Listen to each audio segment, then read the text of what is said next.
अच्छी और सच्ची खबरों में हम सबसे पहले बात बारिश और बाढ़ की करेंगे, जिसकी वजह से उत्तर भारत के 5 राज्य इस वक्त भीषण सैलाब का संकट का सामना कर रहे हैं।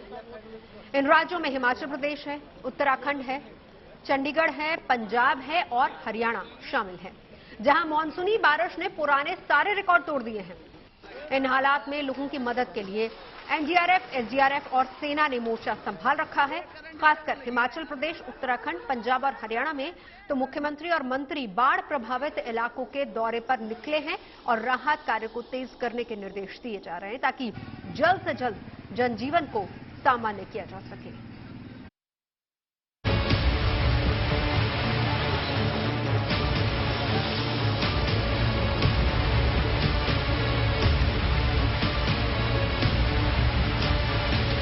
हिमाचल से लेकर उत्तराखंड तक और पंजाब से लेकर हरियाणा तक लोग इस वक्त सैलाब के संकट से जूझ रहे हैं। इन मुश्किल हालात का सामना कर रहे लोगों की मदद के लिए जगह जगह राहत और बचाव के काम युद्ध स्तर पर चलाए जा रहे हैं, जिसकी गवाही इन राज्यों से आई अलग अलग तस्वीरें दे रही हैं। कहीं बंद रास्तों को खोलने के लिए मशीनें लगाई गई हैं, तो कहीं सेना और एनडीआरएफ की टीमें लोगों की मदद में जुटी हैं, तो वहीं मुख्यमंत्री और मंत्री बाढ़ प्रभावित इलाकों का दौरा कर रहे हैं। बारिश और बाढ़ से बीते 4 दिन में सबसे ज्यादा नुकसान हिमाचल प्रदेश का हुआ है। लिहाजा इस नुकसान का जायजा लेने के लिए जहां राज्य के मुख्यमंत्री सुखविंदर सिंह सुक्खू ने हवाई सर्वे किया, तो वहीं राज्य के डिप्टी सीएम मुकेश अग्निहोत्री ने मंडी में राहत शिविर का जायजा लिया। हिमाचल के उप मुख्यमंत्री मुकेश अग्निहोत्री इस वक्त मंडी जिला के दौरे पर हैं और यहां पर बाढ़ पीड़ितों से मुलाकात कर रहे हैं, क्योंकि जिन लोगों के घर बह गए थे और जिन लोगों के घरों को खतरा था, वो इस वक्त प्रशासन द्वारा स्थापित किए गए शिविरों में हैं और इनमें से जो 80 के करीब जो परिवार हैं, जिनको खतरे वाली जगहों से शिफ्ट करके यहां पर रखा गया है। प्रशासन ने उनके लिए यहां पर एक शिविर की स्थापना की है। राहत केंद्रों में लगभग 100 से ज्यादा 113 से ज्यादा जो परिवारों के लोग हैं इस वक्त रह रहे हैं। हिमाचल के लिए राहत की बात यह है कि भारी बारिश का दौर अब थम चुका है, जिसके बाद उफान पर बह रही नदियों और नालों के जलस्तर में कमी देखने को मिल रही है। कुछ घंटों पहले तक जो मंदिर और मकान ब्यास नदी के पानी की गिरफ्त में थे, वहां से पानी अब उतर गया है। ये अंदर की तस्वीरें हैं। महादेव का ये शिवलिंग है, उसके ऊपर घंटी लगी हुई है और संभवतः ये बाबा का शिवलिंग है। उसके पीछे मैं नंदी देख पा रहा हूं और फिर प्रमुख मंदिर है। अंदर घुप अंधेरा है और सिर्फ अगर आप कुछ देख सकते हैं तो यहाँ सिर्फ और सिर्फ रेत है, ये पूरा मलबा है। ये संभवतः परिक्रमा का इलाका था कि आप शिवलिंग के किनारे परिक्रमा कर सकते हैं, लेकिन अगर आप कुछ देखेंगे यहाँ पर तो अब यहाँ सिर्फ और सिर्फ तबाही के निशान हैं। तो ये घर देखिए जो ठीक ब्यास के किनारे बसा हुआ था, अब इस घर में सिर्फ और सिर्फ रेत भरी है और पानी भरा है। लगभग इसी तरह का नुकसान उन घरों को, उन रिहायशी इलाकों को, उन संपत्तियों को हुआ है जो ब्यास नदी के बेहद किनारे मंडी में थे। हालांकि आज सुबह जब हम उठे हैं तो आज सुबह जो तस्वीर देखी है वो बेहद अच्छी है। पहले आसमान देखें, बिल्कुल साफ है, हालांकि दूसरी तरफ बादलों का घना डेरा है ठीक उत्तर की तरफ जब कुल्लू मनाली की ओर जाते हैं। साथ ही ब्यास नदी का जो जलस्तर है, प्रवाह तो है, करंट भी है, लेकिन पानी कल रात के मुकाबले लगभग 8 से 10 फीट कम हो चुका है। राज्य में जैसे ही मौसम थोड़ा बेहतर हुआ, सरकारी एजेंसियों ने सबसे पहले बंद रास्तों को खोलने का काम शुरू किया, ताकि घंटों जाम में फंसे लोग अपनी मंजिल तक पहुंच सके। चंडीगढ़ मनाली राष्ट्रीय राजमार्ग पिछले 3 दिनों से बंद पड़ा है। रविवार दोपहर के बाद इस सड़क पर जगह जगह पर मलबा गिरने से ये राष्ट्रीय राजमार्ग बंद कर दिया गया था। देख सकते हैं कि किस तरह से बड़ी बड़ी चट्टानें पहाड़ों से लुढ़क कर इस सड़क के बीच में आई हैं। अब प्रशासन इन चट्टानों को तोड़कर सड़क साफ करने की कोशिश में है।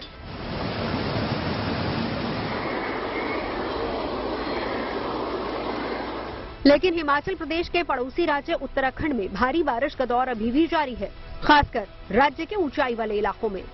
रुद्रप्रयाग, कोटद्वार, धारचूला और हरिद्वार से आई इन 4 तस्वीरों को देखकर हालात का अंदाजा लगाया जा सकता है। रुद्रप्रयाग में जगह जगह बारिश के चलते पहाड़ खिसकने से रास्ते बंद हो चुके हैं। लिहाजा हालात को देखते हुए केदारनाथ यात्रा को फिलहाल के लिए रोक दिया गया है। वहीं कोटद्वार में लगातार बारिश से नदियों का पानी बढ़ रहा है। कमोबेश ऐसे ही हालात हरिद्वार के हैं। वहां भी बारिश का पानी रिहायशी इलाकों में घुस चुका है, जबकि पिथौरागढ़ के धारचूला में भारी बारिश के चलते काली नदी कहर बरपा रही है और मकान और पहाड़ों को नदी अपने बहाव के साथ बहा ले जा रही है। बिगड़ते हालात को देखते हुए प्रदेश के मुख्यमंत्री पुष्कर सिंह धामी ने इन बाढ़ प्रभावित इलाकों का दौरा किया। देखिए, अभी चूंकि मानसून का अलर्ट है और भारी वर्षा हो रही है, उसको लेते हुए जहां सरकारी डिपार्टमेंट, हमारे जनप्रतिनिधिगण, सभी लोग अपने अपने स्तर से लगे हुए हैं, लेकिन उसके बावजूद भी सभी को कहा गया है कि एक दूसरे से ठीक प्रकार से समन्वय बना के रखें। जहां भी ऐसी स्थिति आ रही है, तत्काल जो है राहत कार्य और जो जरूरत की चीजें हैं वहां लोगों तक पहुंचे, लोगों की सहायता की जा सके। पहाड़ों पर इस बारिश का असर मैदानी राज्यों में भी साफ नजर आ रहा है। पंजाब और हरियाणा के कई जिले इस वक्त सैलाब के संकट से जूझ रहे हैं। इस मुश्किल घड़ी में लोगों की मदद के लिए एनडीआरएफ और एसडीआरएफ के साथ सेना को भी लगाया गया है, जो दिन रात लोगों की मदद में जुटी है। करीब 200 से ऊपर लोग हैं जिनको गोविंद बाग में से रेस्क्यू किया जा चुका है। हमारी पहले 2 बोट्स लगी हुई थी, उसके बाद जैसे हमने देखा कि लोगों की गिनती बढ़ रही है, क्योंकि फर्स्ट फ्लोर तक पानी भर गया था, तो सब लोगों ने बाहर आना शुरू किया है। तो हमने बोट्स बढ़ा दी थी। आर्मी की तरफ से भी 3 बोट्स लगी हुई थी, एनडीआरएफ की बोट लगी हुई थी, मोटराइज्ड बोट्स लगाई थी, क्योंकि पानी का जो प्रेशर था वो काफी तेज था, उसमें चप्पू वाली बोट चल नहीं रही थी। तो मोटराइज्ड बोट्स के थ्रू बाकी लोगों को निकाला गया है। पंजाब जैसे ही हालात हरियाणा के भी हैं। हालांकि अब पानी कम होने लगा है, जिसके बाद बाढ़ प्रभावित इलाकों में राहत कार्य तेजी से चल रहा है। खुद प्रदेश के गृह मंत्री अनिल विज अंबाला में हाल जानने के लिए नाव से पहुंचे। हालांकि इन राज्यों से अभी पूरी तरह से खतरा टला नहीं है, इसीलिए सरकार और प्रशासन लोगों से अपील कर रहे हैं कि वो बिना वजह घरों से बाहर न निकले। मंडी से मंजीत सहगल, आशुतोष मिश्रा और उत्तराखंड से अंकित शर्मा के साथ bureau report, good news today. इस रिपोर्ट को देखने के बाद अब हम आपको दिखाते हैं हरियाणा का वो बैराज जहां से हर घंटे लाखों क्यूसेक पानी यमुना में छोड़ा जा रहा है, जिसके चलते हरियाणा, दिल्ली और पश्चिमी यूपी के कई शहरों में आने वाले दिनों में बाढ़ जैसे हालात बन सकते हैं। दिल्ली में इसका असर दिखने लगा है। मेरे सहयोगी सत्येंद्र चौहान और सुशांत मेहरा की रिपोर्ट देखिए। हिमाचल और उत्तराखंड के पहाड़ों पर लगातार हो रही बारिश मैदानी इलाकों के लिए परेशानी का सबब बनती जा रही है। फिलहाल तस्वीरें आप देख सकते हैं हथिनी कुंड बैराज की, और पानी का जल स्तर अगर सुबह 8 बजे से बात करें तो प्रति सेकंड 3,21,000 क्यूसेक बना हुआ है। और ये सैलाब जो आपको दिख रहा है, दरअसल मैदानी इलाकों के लिए परेशानी का सबब बनता जा रहा है।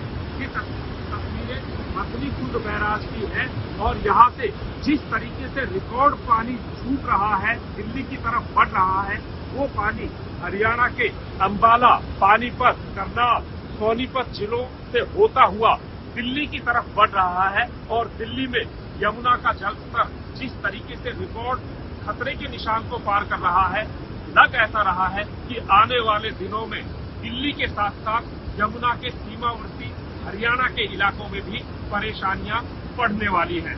यमुना नदी के उफान के बाद दिल्ली के लो लाइन एरियाज के अंदर, खास तौर पर अगर बात की जाए यमुना बाजार के आसपास के तमाम हिस्सों के अंदर, पानी जो है वो बाढ़ का इस वक्त जो है वो कॉलोनियों में पहुंच गया है। हम इस वक्त यमुना बाजार में मौजूद हैं, आपको तस्वीरें दिखाएंगे कि किस तरीके से तमाम कॉलोनियों में घुटनों तक पानी जो है वो इस वक्त यहाँ पर पहुंचा हुआ है। अभी अगर कहा जाए तो यहाँ पर जितने भी लोग फंसे हुए हैं उनको यहाँ से बाहर निकालने की कोशिश जो है वो फिलहाल काफी संख्या में बड़ी लोग जो है यहाँ पर फंसे हुए हैं। जो पूरा यमुना बाजार का इलाका है, यहाँ पर कई सारे मकान है जहाँ पर लोग रहते हैं, उनको बाहर निकालने की कोशिश जो है वो कहा जाए तो यहाँ से यमुना तकरीबन अगर कहा जाए तो महज अगर कहा जाए तो 50 मीटर की दूरी पर, और पूरा ये यमुना का जो पानी है वो आगे की तरफ बढ़ता हुआ फिलहाल इन कॉलोनियों में जो है पहुंचा हुआ है। फिलहाल यहाँ पर आप देखिए ये यमुना नदी है। मेरे पीछे अगर आप देखेंगे, अपने कैमरा पर्सन से कहूंगा कि वो तस्वीरें दिखाए कि यहाँ पर ये यमुना नदी है, जहाँ पर पानी जो है वो काफी ज्यादा बड़ा हुआ है और यही पानी है जो धीरे धीरे आगे की तरफ बढ़ता हुआ नजर आ रहा है। फिलहाल अब यहाँ से आगे जाने की इजाजत जो है वो फिलहाल नहीं दी जा रही है। लोगों को कहा जा रहा है कि आप पीछे हट जाइए। ये यमुना नदी इस वक्त उफान पर है और अब से अगर कहा जाए तो अब जो लाखों क्यूसेक पानी और छोड़ा गया है तो निश्चित तौर पर ये पानी जो है ऊपर की तरफ आएगा। और अब ये जान लीजिए कि आने वाले दिनों में मौसम किस तरह का रहेगा। मौसम विभाग की ओर से किन किन राज्यों में अलर्ट जारी किया गया है। रेड अलर्ट आज हमारा उत्तराखंड के लिए है, क्योंकि जितना ये क्लाउड मास था, जो कितना कन्फ्लुएंस था, वो आज उत्तराखंड के ऊपर है। इसके अलावा उसका एडजॉइनिंग नॉर्थ वेस्ट यूपी के ऊपर है, तो वहां हम एक्सट्रीमली हैवी एक्सपेक्ट कर रहे हैं। और इसके अलावा अगर आप हिमाचल की बात करें तो हिमाचल में सिग्निफिकेंटली रेनफॉल कम हो गया है और आज से हम यही उम्मीद करें हैवी रेनफॉल 6-7 सेंटीमीटर हो सकता है। हरियाणा में हम एक्सपेक्ट नहीं कर रहे। अगर आप एनसीआर दिल्ली की बात करें जहां लाइट टू मॉडरेट रहने की उम्मीद है, लेकिन अदरवाइज उत्तर प्रदेश में आने वाले 4-5 दिनों में जैसे मानसून फिनोमिना है, हैवी वेरी हैवी रेनफॉल आती रहेगी, मध्य प्रदेश में आती रहेगी। हाँ, इसके अलावा अगर जो हमने ज्यादा रेनफॉल का उम्मीद करें ईस्ट और नॉर्थ ईस्ट इंडिया में है। ईस्ट में सब हिमालयन, वेस्ट बंगाल, सिक्किम, असम, मेघालय में हम आज आने वाले 2 दिनों के लिए एक्सट्रीमली हैवी रेनफॉल एक्सपेक्ट कर रहे हैं। और अब एक ऐसी खबर जिसे जानना हमारे और आपके लिए बहुत जरूरी है। ये खबर आई है दिल्ली के पास यूपी के गाजियाबाद से, जहां दिल्ली मेरठ एक्सप्रेसवे पर सुबह सुबह एक स्कूल बस और एसयूवी में जोरदार टक्कर हो गई। इस हादसे में एक ही परिवार के 6 लोगों की मौत हो गई, जबकि 2 लोगों की हालत नाजुक बताई जा रही है। इस रोड एक्सीडेंट में स्कूल बस ड्राइवर की लापरवाही सामने आई। आरोप यह है कि बस ड्राइवर इस एक्सप्रेसवे पर रॉन्ग साइड पर गाड़ी चला रहा था। हालांकि गनीमत ये रही कि हादसे के वक्त स्कूल बस में बच्चे नहीं थे, बस खाली थी। ऐसे हादसों को रोकने के लिए जरूरी यह है कि लोग ट्रैफिक नियमों का पालन करें और उनकी अनदेखी न करें।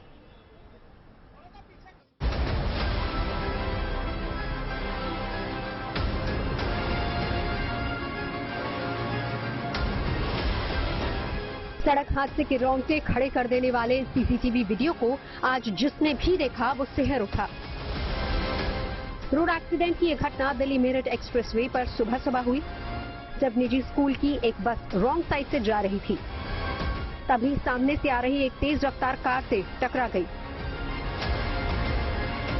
टक्कर इतनी जबरदस्त थी कि कार घूमकर दूसरी लेन में पहुंच जाती है और बस भी डिवाइडर के पास आकर रुक जाती है। कार की हालत को देखकर इस सड़क हादसे का अंदाजा लगाया जा सकता है। गाजियाबाद में एक हद दर्जे की लापरवाही देखने को आई। जिस जगह पर हम खड़े हैं ये नेशनल हाईवे है। ये जिस जगह पर हम हैं यहाँ पर जो ट्रैफिक की स्पीड लिमिट है वो 100 किलोमीटर के आसपास है, जो दिल्ली पहुंच के 70 हो जाती है। इस रोड पर, इस हाईवे पर एक स्कूल बस सुबह के वक्त 6 बजे पूरी स्पीड में रॉन्ग साइड जा रही थी। ठीक इसी जगह पे सामने से एक टीयूवी गाड़ी आ रही थी जिसमें 8 लोग बैठे थे। 2 बच्चे थे, वो गुड़गांव के आगे अपनी बहन के घर जा रहे थे और अपनी बहन को लेकर के उन्हें आगे जाना था। अचानक से हमने देखा कि जो सीसीटीवी में कैप्चर हुआ है पूरी वारदात, कि जब ड्राइवर ठीक इस जगह पर टीवी को पहुंचता है तो अचानक से सामने से रॉन्ग साइड से आ रही बस पे उसकी नजर पड़ती है। उसने अपनी गाड़ी को हल्की सी काटने की कोशिश की रोड की तरफ, जैसे अगर वो इस लेन में था उसने काटने की कोशिश की, लेकिन वो ड्राइवर ने भी गाड़ी दूसरी तरफ काट दी और बेहद भीषण एक्सीडेंट हुआ। बताया जा रहा है कि कार सवार लोग मेरठ के रहने वाले थे और वो खाटू श्याम दर्शन के लिए जा रहे थे, मगर रास्ते में गलत दिशा से आ रही स्कूली बस से उनकी कार की टक्कर हो गई। हादसे के फौरन बाद आसपास के लोग मौके पर पहुंचे और कुछ ही देर में पुलिस की टीम भी वहां पर पहुंच गई, जिसने गैस कटर और क्रेन की मदद से कार में फंसे लोगों को बाहर निकाला। बताया गया कि बस ड्राइवर ने गाजीपुर से सीएनजी डलवाने के बाद करीब 8 किलोमीटर से ज्यादा की दूरी रॉन्ग साइड से तय की, मगर उसे किसी ने नहीं रोका। हालांकि गनीमत रही कि हादसे के वक्त इस स्कूल बस में कोई बच्चा सवार नहीं था। जो बस वाला था ये दिल्ली गया हुआ था, दिल्ली से गाजीपुर के पास से सीएनजी भरवा करके रॉन्ग साइड आ रहा था और टीयूबी के लोग ये मेरठ से आ रहे थे, इनको गुड़गांव जाना था।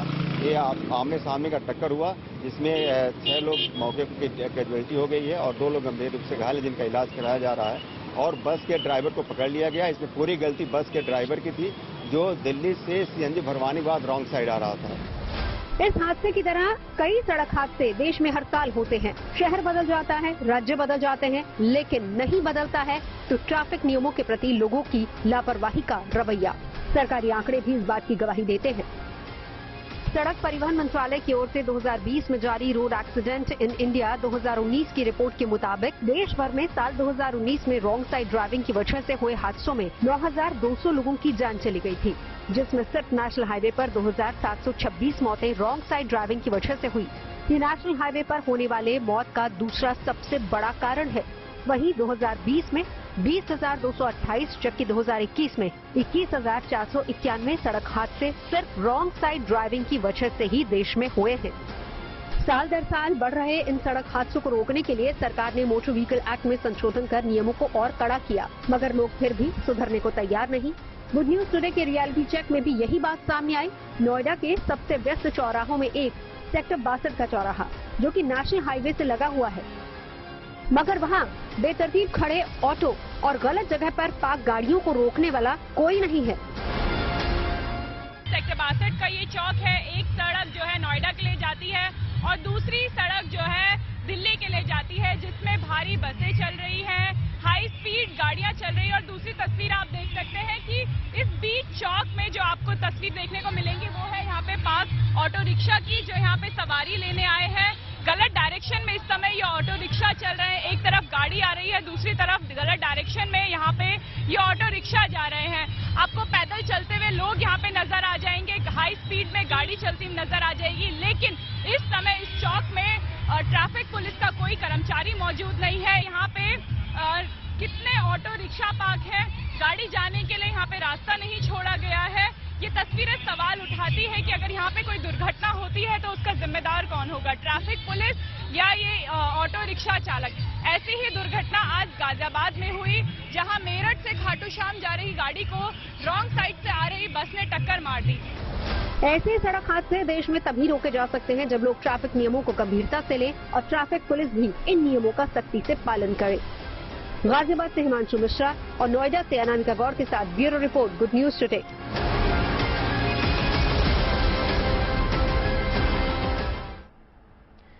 और अब बात करते हैं गरीबी के मोर्चे पर भारत की एक बड़ी उपलब्धि की। यूनाइटेड नेशन डेवलपमेंट प्रोग्राम यानी यूएनडीपी और Oxford poverty and human development initiative की एक रिपोर्ट सामने आई है, जो मल्टी डायमेंशनल पॉवर्टी इंडेक्स से जुड़ी हुई है। और इस अंतर्राष्ट्रीय रिपोर्ट में दावा यह किया गया कि 15 साल के अंतराल में भारत में गरीबी रिकॉर्ड स्तर पर कम हुई है। यूनाइटेड नेशंस की इस रिपोर्ट के मुताबिक भारत में गरीबी कम करने के लिए बेहतरीन काम हुआ है। ये रिपोर्ट तब आई है जब भारत की सियासत में गरीबी पहले की तरह बड़ा मुद्दा नहीं है। 1980 के दशक के बाद से जाति, धर्म जैसे मुद्दे गरीबी जैसे मुद्दों पर हावी होते चले गए, जबकि 90 के दशक में उदारवादी नीति और व्यवस्था लागू होने के बाद अमीरी के साथ गरीबी का भी असंतुलित विकास हुआ है। एक तरफ भारत की छवि तेज विकास के दर वाले देश की बनी है, तो वहीं दूसरी तरफ बढ़ती गरीबी भी चुनौती बनकर सामने खड़ी हो गई। लेकिन यूनाइटेड नेशन डेवलपमेंट प्रोग्राम की रिपोर्ट आने की माने तो अप्रैल महीने में आबादी के लिहाज से चीन को पीछे छोड़ने वाले भारत ने गरीबी को भी पछाड़ दिया है। 2005-6 से 2019-21 के बीच लगभग 41.5 करोड़ लोग गरीबी से बाहर हुए हैं। देश में गरीबी साल 2005-6 के 55.1% से घटकर साल 2019-21 में 16.4% रह गई। 2005-6 में भारत में लगभग 64.5 करोड़ लोग गरीबी की सूची में शामिल थे। ये संख्या 2015-16 में घटकर लगभग 37 करोड़ और 2019-20 में कम होकर 23 करोड़ रह गई। भारत के ग्रामीण क्षेत्रों में गरीब लोगों का प्रतिशत 21.2% रह गया, जबकि शहरी इलाकों में गरीबी की बात की जाए तो गरीबी रेखा से नीचे जीने वाले लोगों का प्रतिशत 5.5 है। साल 2005 से 2015-16 के बीच भारत में सबसे गरीब आयु वर्ग के बच्चों में तेजी से गिरावट आई है। हालांकि भारत में अभी भी दुनिया में सबसे अधिक गरीब बच्चे हैं। यूएनडीपी की रिपोर्ट के मुताबिक भारत में हर 5 में से 1 बच्चा गरीब है, जबकि 7 में से अब 1 वयस्क ही गरीब है। स्वास्थ्य, शिक्षा और जीवन स्तर जैसे 10 मल्टी डायमेंशनल पॉवर्टी इंडेक्स यानी कि एमपीआई संकेतकों में असाधारण सुधार हुआ है। भारत में खाना पकाने के ईंधन से वंचित गरीबों की संख्या 52.9% से गिरकर 13.3% रह गई है। स्वच्छता से वंचित लोग जहां 2005-06 में 50.4% थे, उनकी संख्या 2019-21 में कम होकर 11.3% रह गई है। पीने के पानी के पैमाने की अगर बात की जाए 2005-06 से 2019-21 के दौरान गरीब और वंचित लोगों का प्रतिशत 16.4 से घटकर 2.7 हो गया है। बिना बिजली के रह रहे लोगों की संख्या 29% से घटकर 2.1% रह गई है। वहीं बेघर गरीबों की संख्या 44.9% से गिरकर 13.6% ही रह गई है। भारत में बिहार, झारखंड और उत्तर प्रदेश ने राष्ट्रीय औसत की तुलना में गरीबी को अधिक तेजी से कम किया है। 2015-16 में सबसे गरीब राज्य बिहार के स्वास्थ्य, शिक्षा और जीवन स्तर जैसे एमपीआई मूल्यों में सबसे तेजी से कमी आई है। खबरें सच्ची होनी चाहिए, अच्छी खुद ब खुद लगती है। Navjot Randhawa signing off. आप सुनते रहिए गुड न्यूज, देखते रहिए गुड न्यूज।